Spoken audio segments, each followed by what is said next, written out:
Hey there, and welcome back to Relationship Reset, the show where we tackle the real, messy, and often hilarious world of relationships after years of being together. I'm Katie Ressler, your guide through the wild ride of love, connection, and everything in between, which is where the messy stuff happens. And today we're diving into a topic that I know hits home for many of you: micro connection moments. What does that even mean, Katie?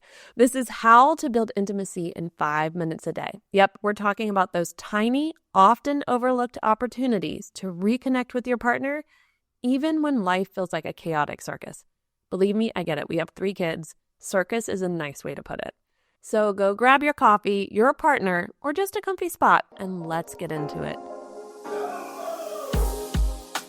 Welcome to Relationship Reset, Reignite, Reconnect, Rebuild, the podcast for high-achieving couples who want to transform their relationship from surviving to thriving.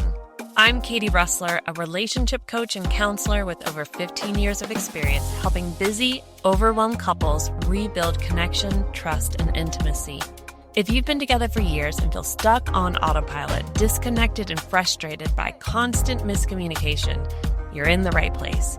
Each week, we'll explore practical tools, relatable stories, and strategies to help you reignite the spark, rebuild your bond, and create the relationship you've always dreamed of. Because no matter how long you've been together, it's never too late to hit reset. Let's dive in. Life. Am I right? Between work, kids, personal stress, and that sneaky little devil called resentment that shows up in our relationship, finding time for meaningful connection with your partner can feel downright impossible. Maybe you're running on fumes, juggling deadlines, wiping noses, or trying not to lose your mind during Zoom meetings. Yeah, I get it. Here's the kicker.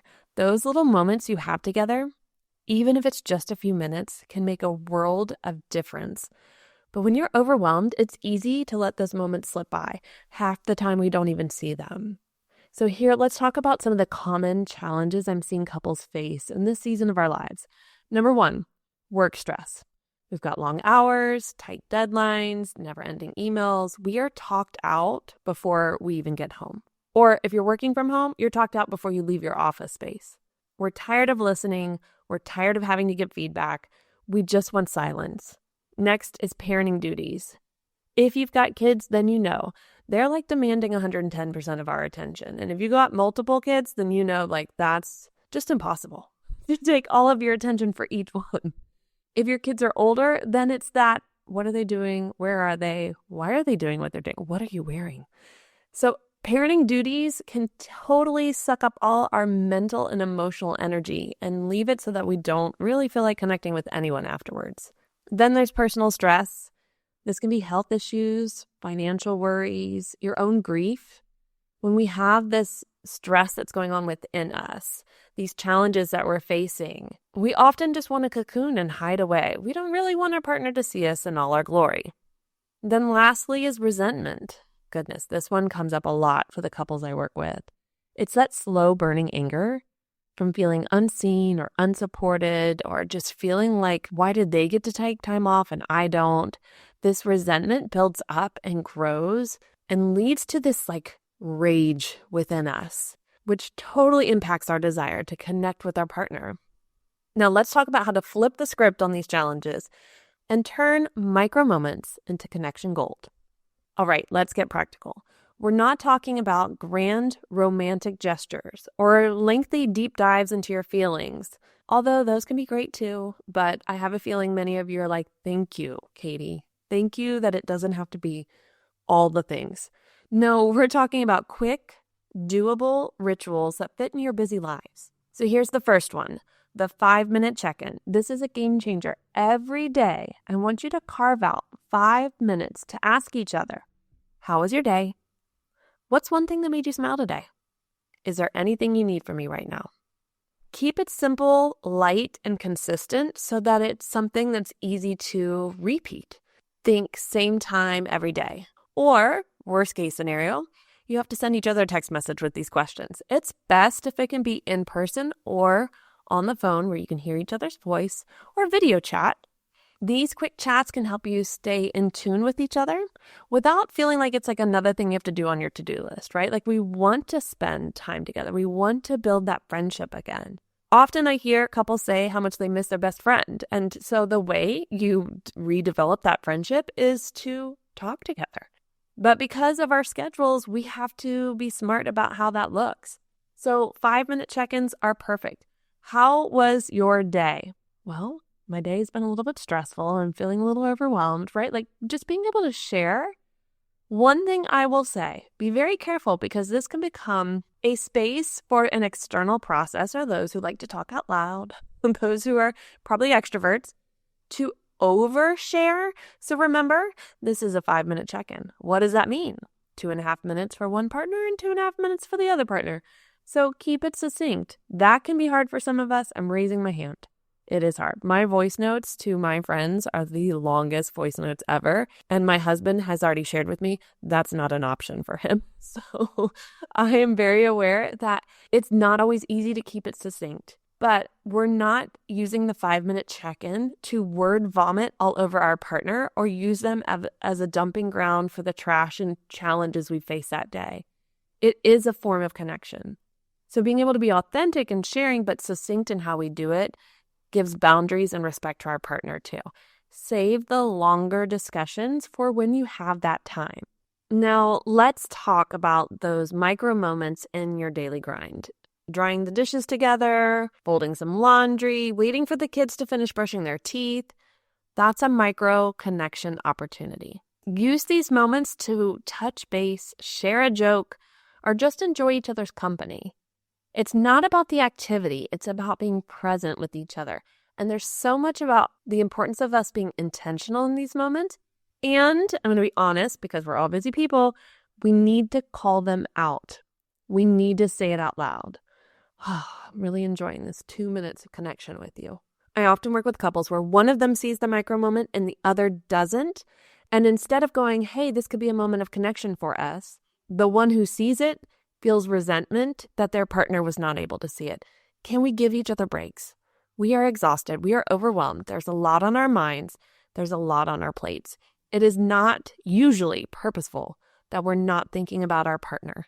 And I think the more that we can get out of this place of they should just know, they should be aware, it's always me, right? These types of things that we say out loud, for whatever reason, we have to be really careful that we're not stealing those micro moments because of our own desires of how they need to look exactly or who needs to acknowledge them. There might be one of you who acknowledges it better than the other until one day the other one starts to see it too. So use these moments to touch base. Use these small times of putting dishes in the dishwasher or walking out together to get the mail, whatever it might be, as a micro moment of just being together, laughing about something. Gosh, do you remember 10 years ago when this was our biggest problem? And now look at us, what we're challenged with today, right? Like sometimes we just need to laugh at life and we need to do it together. And we need to be able to connect in those moments.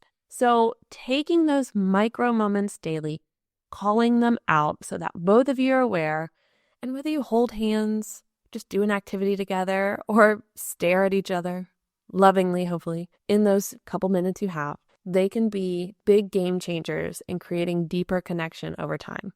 Okay, the last tool I'm going to give you is related to gratitude. You will hear me talk about this a lot on the podcast because I stand behind it as one of the greatest tools to build connection for a couple, and I've seen it happen for couples for years. The moment they started making a daily gratitude practice a habit where they really put intention into it and they did it on a daily basis. And if they missed it, they didn't go, oh, well, that's it. We're not doing it anymore. They kept doing it. They developed such strong connection and deeper intimacy much quicker than any of the other couples I was working with. So what does this look like? It is simple moments that you can even throw into those micro moments of connection where you say, I am so grateful for this about you, for this thing that you did.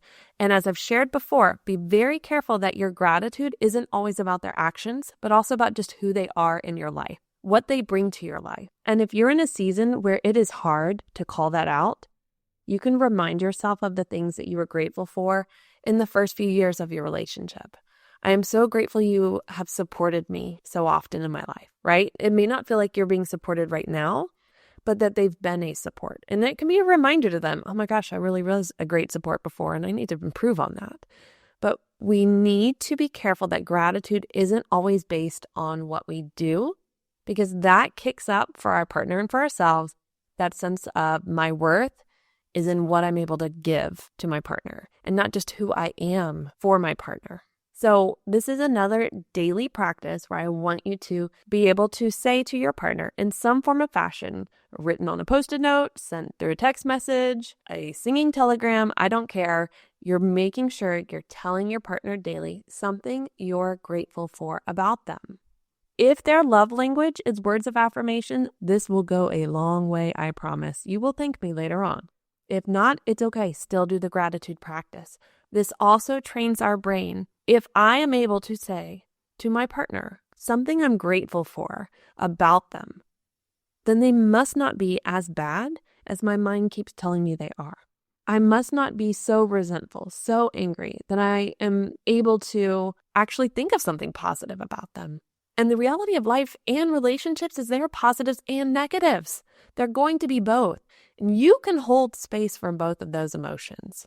And you can hold space for both of those points of view of your partner. They can drive you insane, make you scream, why? And you can love them deeply and be so grateful for the type of cheerleader they can be in your life, or how they always remember XYZ when you forget it. So the power of gratitude is so huge, and a daily practice of thanks. Thank you for who you are. Thank you for what you give me. I'm so grateful for this. Matters so much to me. Will create big, lasting change in your relationship. Now, before we wrap up, let's tackle one big issue that impacts connection. And I've addressed it a couple times already in the podcast, but resentment. It's the silent relationship killer that can turn those micro moments into missed opportunities. Resentment often builds up when we feel unappreciated or like we're carrying more than our fair share. Here are some ways to start to address resentment. The first one is to acknowledge it. Just be honest about what's bothering you. Often I find that when I start to say, hey, it sounds like you've got a lot of resentment, it's like the pressure cooker has been opened. It's like, oh, thank you. Yes, that's what it is. And it can be hard to figure out what it is exactly that we're resenting. But once we figure it out, it feels even better too. The second is being able to communicate it. Share your feelings without blaming. Hey, it frustrates me that you can sit on the couch and relax at the end of the day, and I look around and see all the projects. I'm not able to turn off like you are, but I realize it's not really your fault. Use those micro moments to express your appreciation and address some of these smaller issues before they grow bigger. The third is having a team mindset. Remember you're in this together, and tackling challenges as a team strengthens your bond. So if there's an area where you feel out of balance, share that. Hey, I feel like I've done a lot to take care of our house today, to plan for this vacation, to take care of XYZ. Would you mind taking over this? And often our partner will be like, yeah, I was wondering when you're going to ask me for help, which frustrates the heck out of us that we have to ask. However, let that go. Being able to delegate some of this responsibility will help you feel less of that resentment. Being able to say, hey, I don't feel appreciated for all of the work that I did today or this week or for that trip. And allowing your partner to go, oh, I'm so sorry. I thought I said thank you. Or maybe they did say thank you, but we needed it to be in a bigger gesture than it was. That can be a very simple discussion without it becoming this emotional tornado because of the resentment. So there you have it. We've talked about micro connection moments that can transform your relationship 5 minutes at a time. We've addressed the challenges that can come up, as well as how to start tackling resentment so that it's not slowly strangling our relationship. Remember, it's not about finding more time. It's about making the most of the time you have. Whether it's a quick check-in, sharing a chore, or a brief call, these small actions build a foundation of intimacy and trust. So start today. Find your micro moment and make it count. And if you have any stories or tips of your own, I'd love to hear them. Send them my way and let's keep this conversation going. You can find me on Instagram at katie.russler or send me an email at katie@katierussler.com. Thanks for tuning in to Relationship Reset. Until next time, take care and keep those micro moments alive. Thanks for tuning in to Relationship Reset. If you found this episode helpful, share it with a friend who might need it too. Don't forget to rate and review the podcast. It helps more couples discover these tools to rebuild their connection too. And be sure to hit subscribe so you don't miss next week's episode. It's gonna be a good one. Your relationship is worth the work, and the rewards, totally worth the effort. See you next week.